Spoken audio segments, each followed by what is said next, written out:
সম্প্রতি বিভিন্ন রোগে আক্রান্ত হয়ে ঢাকার একটি বেসরকারি হাসপাতালে চিকিৎসাধীন রয়েছেন মনু মিয়া।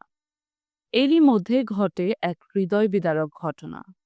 বাড়িতে রেখে যাওয়া তার শেষ অবলম্বন ঘোড়াটিকে মেরে ফেলা হয়েছে।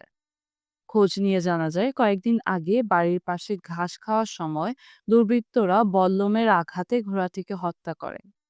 মনু মিয়ার শারীরিক অবস্থার কথা চিন্তা করে পরিবারের লোকজন তাকে এই খবর জানায়নি এখনো।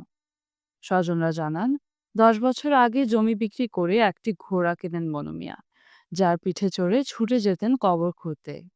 শেষ বিদায় জানাতেন মানুষকে। ঘোড়াটির মৃত্যুতে এলাকায় নেমে এসেছে শোকের ছায়া। স্থানীয় ইউনিয়ন পরিষদের প্যানেল চেয়ারম্যান বাহাউদ্দিন বলেন, মনু মিয়ার ঘোড়াটিকে যারা হত্যা করেছে তাদেরকে আইনের মাধ্যমে বিচারের সম্মুখীন করা হবে। মিঠামইন থানায় একটি মামলা দায়েরের প্রস্তুতি চলছে।